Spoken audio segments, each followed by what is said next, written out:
조선시대에 사관이라는 벼슬이 있었는데 이들은 역사의 기록과 편찬을 맡은 관원들이었습니다.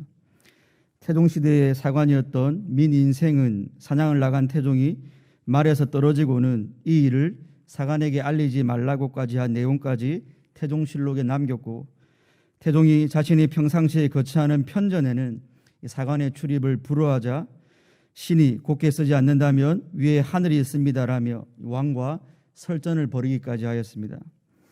이처럼 추상 같은 왕의 명령 앞에서도 사관들이 있는 그대로의 사실을 거짓 없이 그대로 기록하는 그 직필을 멈추지 않았던 이유는 보다 객관적인 역사를 후대에 남기기 위함이었습니다. 조선시대의 사관들이 진실하고 신빙성 높은 역사를 후대에 남기기 위해 붓을 들었던 것처럼 누가복음을 기록한 누가 역시 누구라도 믿을 수 있을 만큼 확실하고 객관적인 복음의 내용을 소개하기 위해 붓을 들었습니다. 누가는 누가복음의 서론에서 예수 그리스도를 통하여 성취된 복음을 기록함에 있어서 예수님의 성육신부터 부활과 승천하신 그 모든 일에 처음부터 목격자 된 자들과 이 증인된 자들의 증언과 기록물들을 자세하고 철저하게 조사하고 연구했음을 강조합니다. 즉 누가복음의 내용들이 없는 사실을 꾸며냈거나 또 있는 사실을 자기 마음대로 각색한 것이 아니라 예수 그리스도의 출생부터 승천까지의 그 사건들에 대한 목격자들의 증언과 이전의 문서와 같은 객관적 자료의 바탕을 두었음을 공표한 것입니다. 사냥 중에 말에서 떨어진 태종의 치부까지도 후세를 위한 기록으로 남겼던 역사의 사관처럼 이 복음의 사관인 누가는 누가복음 22장에서 예수님의 수제자이면서도 예수님을 3번씩이나 부인했던 그 베드로의 치부를 여과 없이 진술하고 있습니다. 오늘 베드로의 부인 사건은 예수님께서 붙잡히시고 산헤드린 공회로부터 바로 신문을 받으시던 그 현장에서 누가복음 전체가 이 복음의 모든 일을 자세히 미루어 살피고 쓴 내용이므로 오늘 이 현장에 발생한 사건 역시 우리는 베드로의 부인과 예수님의 신문 속에서도 복음의 진리를 발견할 수 있게 됩니다. 그러므로 이 시간에는 주어진 본문을 통하여 예수님의 신문 현장에서 드러나는 이 복음의 진리가 무엇인지 함께 상고해 보기를 원합니다. 첫째로 베드로의 부인은 전적 타락과 전적 무능 상태에 있는 죄인의 자기 폭로입니다. 우리 함께 54절에서 62절까지를 합독하시겠습니다. 예수를 잡아 끌고 대제사장의 집으로 들어갈새 베드로가 멀찍이 따라가니라. 사람들이 뜰 가운데 불을 피우고 함께 앉았는지라. 베드로도 그 가운데 앉았더니 한 여종이 베드로의 불빛을 향하여 앉은 것을 보고 주목하여 이르되 이 사람도 그와 함께 있었느니라 하니 베드로가 부인하여 이르되 이 여자여 내가 그를 알지 못하노라 하더라. 조금 후에 다른 사람이 보고 이르되 너도 그 도당이라 하거늘 베드로가 이르되 이 사람아 나는 아니로라 하더라. 1시간쯤 있다가 또 한 사람이 장담하여 이르되 이는 갈릴리 사람이니 참으로 그와 함께 있었느니라. 베드로가 이르되 이 사람아 나는 내가 하는 말을 알지 못하노라고 아직 말하고 있을 때에 닭이 곧 울더라. 주께서 돌이켜 베드로를 보시니 베드로가 주의 말씀 곧 오늘 닭 울기 전에 내가 3번 나를 부인하리라 하심이 생각나서 밖에 나가서 심히 통곡하니라. 아멘. 54절 상반절에 예수를 잡아 끌고 대제사장의 집으로 들어갈세라는 표현대로 오늘 예수님의 체포로 인해 구속사의 주요 무대가 겟세마네 동산에서 대제사장의 집으로 전환되었습니다. 예수님을 체포한 유대인 관리들이 예수님을 대제사장의 집으로 호송해 간 이유는 유대인들의 최고 복정인 산헤드린 공회의 주재자가 대제사장이었기 때문입니다.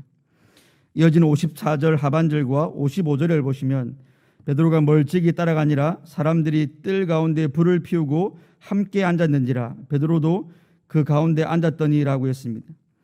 여기 멀찍이 따라가는 베드로의 모습은 예수님의 체포로 인한 그 낙담과 이 앞으로 펼쳐질 상황들에 대한 두려움에서 비롯된 것이지만 그럼에도 그는 다른 제자 하나와 함께 유일하게 대제사장의 집에까지 따라가는 용기 있는 모습을 보여주고 있습니다. 56절에서 한 여종이 대제사장의 뜰에서 불을 피우고 앉아있던 무리들 가운데서 베드로를 주목하여 보고는 이 사람도 그와 함께 있었느니라고 했는데, 이는 예수님의 제자라는 신분을 노출시키는 표현입니다.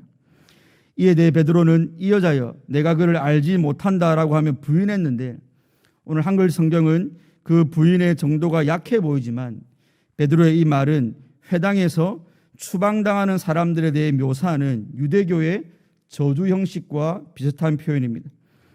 다시 말해서 내가 그를 알지 못한다라는 표현은 내가 그 사람과 아무런 관계가 없다는 의미로서 매우 강력한 부인을 의미합니다. 이었고 첫 번째 부인이 있고 조금 후에 베드로의 두 번째 부인이 발생합니다.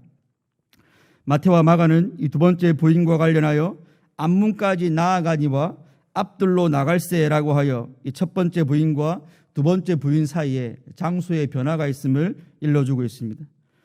58절에서 이번에는 한 남자가 베드로를 보고 이르되 너도 그 당이다 그 도당이다 라고 하였습니다. 이에 베드로는 이 사람아 나는 아니로다 라고 함으로써 예수님을 두 번째 부인하였습니다.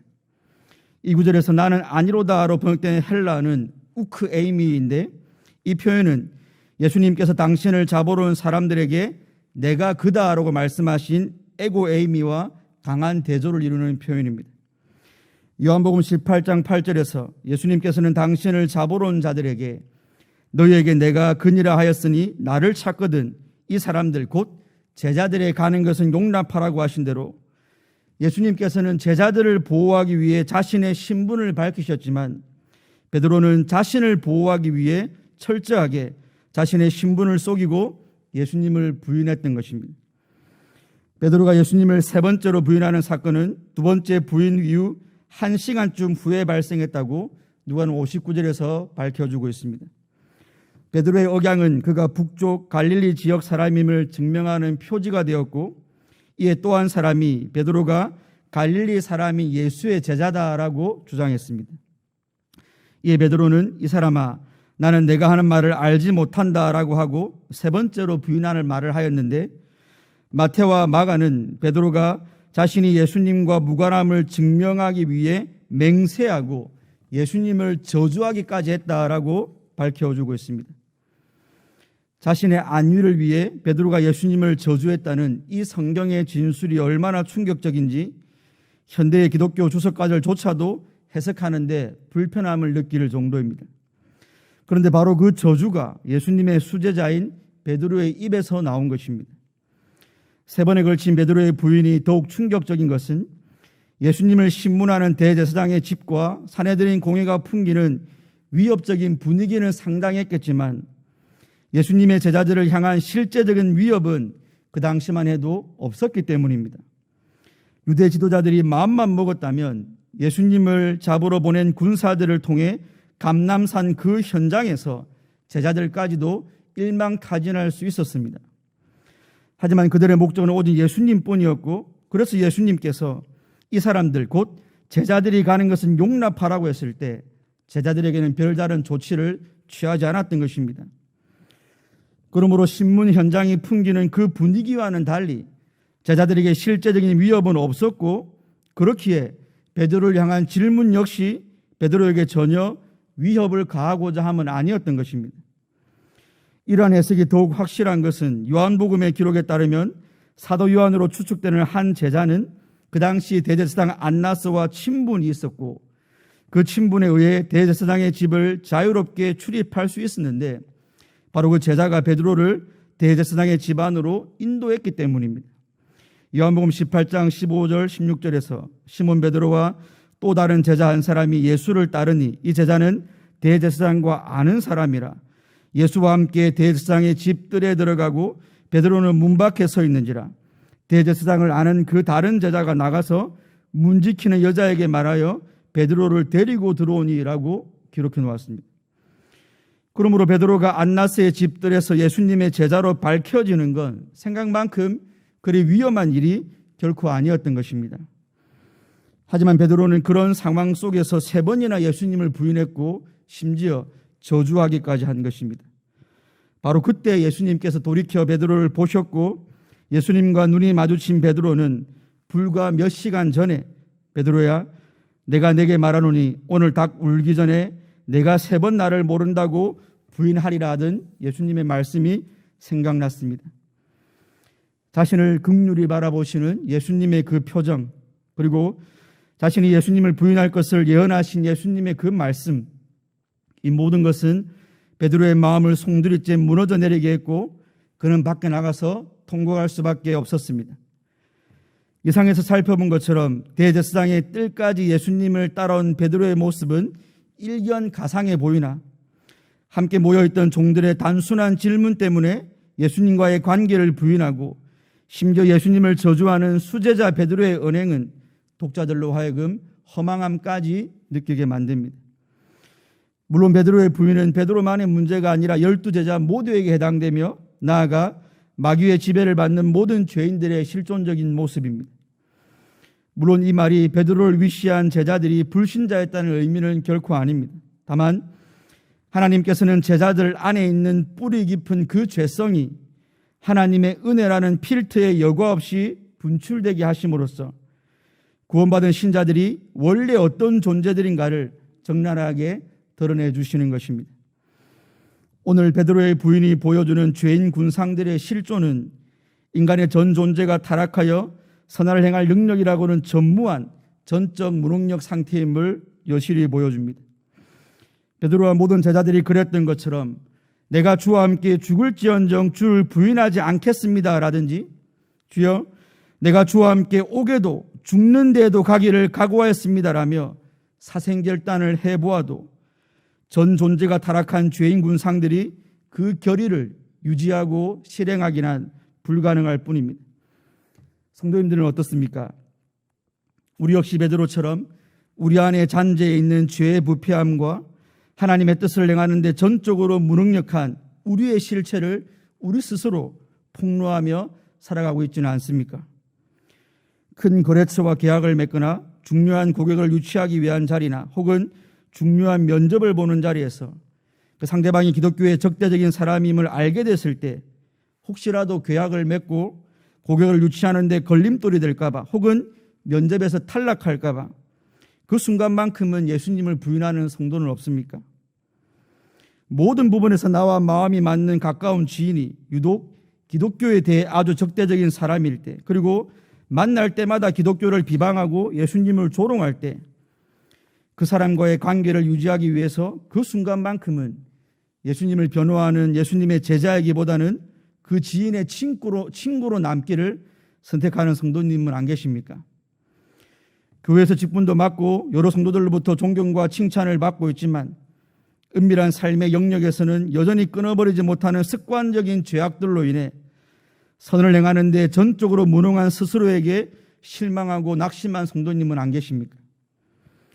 올해는 하나님의 영광을 위하고 예수님을 기쁘시게 해드리기 위해서 이러이러한 신앙생활을 해야겠다고 다짐하고 목표를 세워놓았지만 성숙과 변화는커녕 이전보다 더 퇴보한 듯한 스스로의 모습으로 인해 내가 정말 구원받은 신자인가 하고 구원의 확신까지 흔들리고 있는 성도님은 안 계십니까?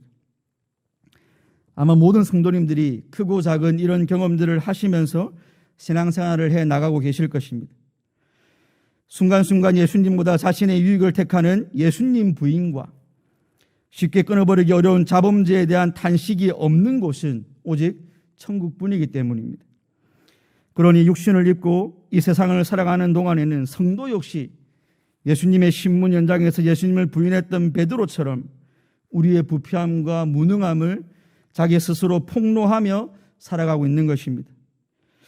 하지만 성도가 베드로와 같이 자신의 부패함과 무능함이 폭로되었을 때 우리는 결코 유다와 같이 내 죗값은 내가 치른다라고 하면서 여전히 부패하고 무능한 인생 스스로 그 문제를 해결하려는 오류를 범해서는 안 됩니다.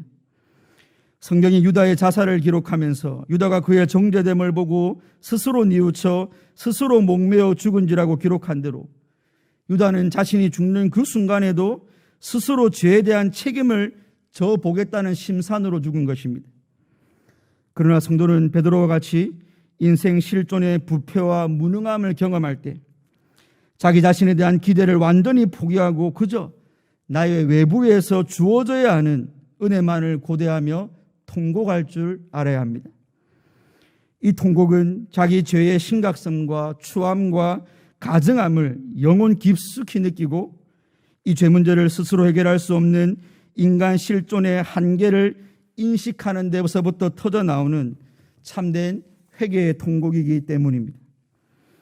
그러므로 신자까지도 하나님보다 죄를 더 사랑하게끔 만드는 육신의 부패함과 순종하고자 하는 의지는 있으나 스스로는 결코 선을 행할 능력이 없는 그 죄인의 모습이 여러분 스스로에 의해서 자주자주 폭로될 때마다 가룟 유다의 길이 아니라 스스로에 대한 기대와 가능성을 모두 내려놓고 진정한 회개의 통곡을 할 수 있는 경향의 모든 성도들 되시기를 주님의 이름으로 축원드립니다. 둘째로 예수님의 시인은 대속사역을 성취하실 그리스도의 자기 선언입니다. 함께 본문 63절부터 71절까지 합독하시겠습니다. 지키는 사람들이 예수를 희롱하고 때리며 그의 눈을 가리고 물어 이르되 선지자 노릇하라 너를 친 자가 누구냐 하고 이외에도 많은 말로 욕하더라. 날이 새매 백성의 장로들 곧 대제사장들과 서기관들이 모여서 예수를 그 공회로 끌어들여 이르되 내가 그리스도이거든 우리에게 말하라. 대답하시되 내가 말할지라도 너희가 믿지 아니할 것이요 내가 물어도 너희가 대답하지 아니할 것이니라. 그러나 이제부터는 인자가 하나님의 권능의 우편에 앉아 있으리라 하시니 다 이르되 그러면 내가 하나님의 아들이냐. 대답하시되 너희들이 내가 그라고 말하고 있느니라. 그들이 이르되 어찌 더 증거를 요구하리요 우리가 친히 그 입에서 들었노라 하더라. 아멘. 베드로의 부인 사건을 다룬 누가는 이제 신문을 받으시는 예수님께로 우리를 인도합니다. 63절부터 65절에 기록된 대로 예수님을 지키던 사람들은 유대 지도자들과의 공식적인 대면을 기다리시던 예수님을 난폭하게 다루었고 그분을 희롱하였습니다. 그리고 대제사장 안나스와 가야바에게 밤이 새도록 신문을 받았던 예수님께서는 이른 아침에 모인 사내들인 공회 앞에 서셨습니다. 예수님을 신문하는 유대 지도자들의 첫 번째 질문은 예수 내가 과연 그리스도냐라는 것이었습니다. 예수님 당시 유대인들에게는 이 그리스도라는 단어가 그들의 민족적 역경과 고난 가운데 구원과 해방을 기대하는 정치적 구원자의 상징어였습니다. 그러므로 이 첫 번째 질문에 대해 예수님께서 스스로 그리스도이심을 시인하신다면 로마 제국의 반란자로 고소할 빌미를 유대 지도자들에게 제공해 주는 것이었습니다. 하지만 예수님께서는 그런 정치적인 메시아는 결코 아니시므로 그 질문 자체에 오류가 있었고 하지만 예수님께서는 그 질문을 문제 삼지도 않으셨고 당신께서 그리스도이심을 부인하지도 않으셨습니다. 유대 지도자들의 두 번째 질문은 내가 하나님의 아들이냐라는 것이었습니다. 이 두 번째 질문은 이제부터 인자가 하나님의 권능의 우편에 앉아 있으리라고 말씀하신 예수님의 첫 번째 대답에 대한 유대 지도자들의 반응입니다. 유대 지도자들이 이러한 반응을 보인 이유는 한낱 인간이 하나님 곁에 앉는다는 것은 초월한 존재이신 하나님을 향한 신성 모독적 은혜이며 또한 만약 예수가 실질적으로 하나님의 곁에 앉을 수 있는 분이라면 그것은 예수라는 자가 신적인 속성을 가진 자라는 것을 의미하기 때문입니다. 그러므로 내가 하나님의 아들이냐는 질문에 예수님께서 그렇다라고 하신다면 이는 신성 모독에 해당하는 것으로 유대의 지도자들에게 예수님을 죽일 수 있는 가장 확실한 증거를 제공해 주는 것이었습니다. 이러한 질문들의 악의적 의도를 모르실 리 없는 예수님이셨지만 우리 예수님께서는 에고 에이미 곧 내가 그다라고 시인하셨습니다. 예수님의 답변을 드린 사내들인 공회는 어찌 더 증거를 요구하리요 우리가 친히 그 입에서 들었노라고 하여 더 이상 신문을 계속할 필요가 없음을 선언합니다. 이처럼 사내들인 공회 앞에서의 예수님의 시인은 유대 지도자들이 의도한 바대로 예수님께서 스스로 자기의 죄를 입증한 셈이었습니다. 예수님께서는 당신께서 어떤 분이신가를 그 입으로 친히 시인하심으로써 유대인들과 로마 총독 모두에게 예수님께 사형을 선고하고 집행할 만한 증거들을 제공해 주신 것입니다. 예수님께서는 다분히 악의득이고 증인들의 증언조차 서로 일치하지 않는 그 불합리하고 불법적인 신문 가운데서도 자신을 변호하시거나 진술을 거부하지 않으시고 내가 그다 라는 자기 시인으로 일관하셨는데, 이를 통해 예수님께서는 자기 백성을 살리기 위한 십자가의 죽음을 향해 묵묵히 걸어가신 것입니다. 하지만 신문 과정에서 드러나는 예수 그리스도의 자기 시인은 외세의 압제로부터 이스라엘을 구원할 정치적 그리스도가 아니라 흑암의 권세 아래 있는 자기 백성을 자기 피로 구원하실 참 그리스도의 자기 선언입니다. 또한 죄인들에게 재판을 받으시는 그분께서 하나님 보좌 우편에서 온 세상을 심판하실 분이시며 성부 하나님과 동등한 영광과 능력 가운데 계시는 성자 하나님으로서의 자기 선언입니다. 성도 여러분, 우리가 일반적인 신문 현장에서의 주도권은 신문의 주체가 되는 수사기관이나 수사관에게 있을 것입니다. 하지만 예수님을 신문하는 현장의 주체는 사내들인 공회나 대제사장이 아니라 바로 신문을 받으시는 예수님이셨습니다. 유대 종교 지도자들은 자신들의 주도하에 그들이 의도한 바대로 예수님으로부터 사형을 선고할 만한 자백을 받아낸 줄로 알았겠지만, 실상은 구약에서 예언된 메시아의 길을 가시기 위한 예수님의 주도하에 그 모든 상황들이 진행되고 있었던 것입니다. 예수님께서는 자신의 생명을 보존하기 위하여 나는 아니다라고 하지 않으시고, 내가 바로 구약에 예언된 메시아 곧 그리스도이며 하나님의 보좌 우편에서 온 세상을 심판할 하나님의 아들이다라고 시인하심으로 이 죄인 대속을 위한 십자가 죽음을 향해 능동적이고 적극적인 태도를 취하신 것입니다. 성도 여러분, 예수님께서 그리스도이시며 살아계신 하나님의 아들이심을 믿는 자마다 영원한 지옥 형벌로부터 구원을 받고 하나님 나라에 거할 수 있는 의인이 된다는 이 놀랍고도 기쁜 소식이 바로 복음이지 않습니까? 그렇다면 그리스도이시며 하나님의 아들이신 그 예수님을 죄인들이 과연 어떻게 알고 전인격으로 믿을 수 있는 것입니까? 그건 바로 공적 권위를 가진 공회 앞에서 예수님께서 친히 구약에 예언된 바로 그 메시아임을 시인하셨고 그분의 전생애를 통해 그리스도의 사역을 성취하심으로 그분이 진정한 그리스도임을 보여주셨기 때문입니다. 또한 예수님께서는 당신께서 하나님의 아들이심을 시인하셨는데, 예수님께서는 구약에서 오직 하나님만 하실 수 있는 기적과 이사를 친히 행하심으로 하나님의 아들 되심을 증명하셨고 죽음에서 부활하사 그 사실을 확실히 도장을 찍으셨던 것입니다. 그러므로 그리스도와 하나님의 아들이심을 시인하신 이 예수님을 저와 여러분들이 믿고 있다면 여러분의 인생에 이보다 더 큰 복이 어디 있겠습니까? 당신께서 하나님의 아들이시며 그리스도이심을 시인하는 그 예수님을 어릴 때부터 구약 성경을 통달하고 백성들에게 성경을 가르치고 있는 서기관들조차 거절하고 정죄했지만 2000년이 훌쩍 지나 이 대한민국 땅에 살고 있는 여러분들이 이 예수님을 믿고 있는 것 자체가 복 중의 복인 것입니다. 그리스도의 죽으심을 예표하는 제물을 잡아서 하나님께 제사를 올려드림으로 백성들의 죄를 사하는 직분을 감당했던 그 대제사장은 그 제물의 실체이신 예수님에게 신성모독의 죄를 씌웠지만 여러분들은 바로 그 예수님을 통하여 하나님을 영화롭게 하며 하나님을 경외하고 있으니 이 또한 복 중의 복이 아니겠습니까? 그리스도이시며 하나님의 아들이심을 시인한 그 예수님을 이스라엘 백성들은 그들이 원하던 정치적인 메시아가 아니라는 이유로 건축자들의 버림돌과 같이 취급했지만 여러분들은 그 예수님을 모퉁이의 머릿돌과 같이 보배롭게 여기고 있으니 이 얼마나 특별한 복이겠습니까?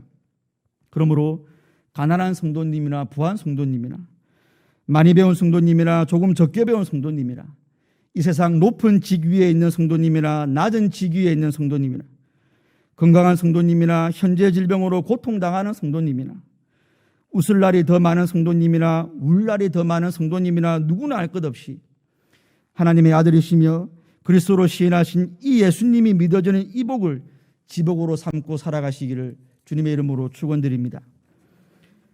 성도 여러분, 그리고 오늘 헌신을 재확인하시는 제24, 25, 26 전도의 회원 여러분, 우리 예수님께서 오늘 밤에 너희가 다 나를 버리리라 기록된 바 내가 목자를 치리니 양의 떼가 흩어지리라고 말씀하신 대로 구약의 예언 그대로 예수님의 제자들이 모두 흩어질 것을 이미 다 알고 계셨습니다.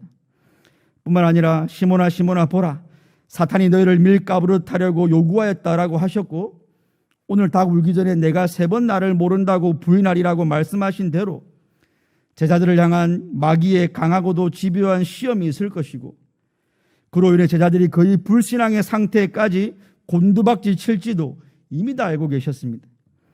그래서 예수님께서는 내가 베드로 너를 위하여 내 믿음이 떨어지지 않기를 기도하였다라고 하시므로 제자들이 완전한 불신앙의 상태로까지 전락하는까지는 막아주셨습니다. 그렇다면 예수님께서 그렇게 제자들의 믿음을 보존해 주실 수 있는 분이시라면 처음부터 베드로가 예수님을 부인하지도 않고 의연하고 당당하게 자신의 신분을 밝히고 주님과 함께 죽는 그 자리까지 가게 하셨다면 스승이신 예수님과 기독교의 위대함이 더 드러나지 않겠습니까? 물론 결론적으로는 예수님의 모든 제자들이 그런 수준 높은 신앙을 가지고 예수님을 위한 순교자의 삶을 살았지만, 예수님께서는 제자들의 흩어짐과 베드로의 부인 사건을 통해 아주 중요한 복음의 진리를 가르쳐 주시기 위해 베드로의 부인을 허용하셨던 것입니다. 베드로는 그 누구의 강압이나 생명의 위협도 없었지만 예수님을 부인하고 저주하기까지 하는 무가치하고 무능하며 추악한 죄인됨을 그 스스로 폭로하였습니다. 예수님께서는 베드로의 그 자기 폭로를 통해 인생이란 존재는 그 어떤 선함도 없고 하나님의 은혜가 아니고서는 선을 행할 능력도 없는 전적 타락과 전적 무능력 상태에 있음을 깨닫게 하신 것입니다. 하나님의 은혜로 이미 구원받은 성도 역시 베드로와 같이 예수님을 부인하는 자리에 머물 때가 있습니다. 그때마다 성도는 자기 스스로의 노력과 수고로 그 자리를 박차고 나와야 하는 것이 아니라 하나님께서 허용하신 바로 그 자리에서 내 안에 내재하고 있는 죄의 심각성과 가증함과 추악함을 마음에 사무치도록 통감해야 합니다. 이처럼 자신의 부패함과 무능함을 통감하며 그로 인한 죄의 열매가 얼마나 쓴지를 절감하는 성도만이 내가 실패한 바로 그 자리에서 그 실패를 성공으로 바꾸시고 실패에 대한 처참한 형벌을 대신 감당하시는 그 예수 그리스도를 제대로 만날 수 있기 때문입니다. 그리고 예수 그리스도의 자기 시인이 예수 그리스도를 부인했던 나의 수치를 가리워주고 다시는 예수님을 부인할 수 없는 신실한 증인으로 삼으시기 위함임을 우리는 그때야 깨닫게 될 것입니다. 거룩하고 경건해 보이는 여러분들에게서 내재하고 있는 죄인됨의 모습이 발각되었을 때 애써 감추거나 무감각하게 넘어가지 마시고 그 죄인됨의 폭로 앞에서 통곡할 수 있는 여러분들이 되시기를 바랍니다.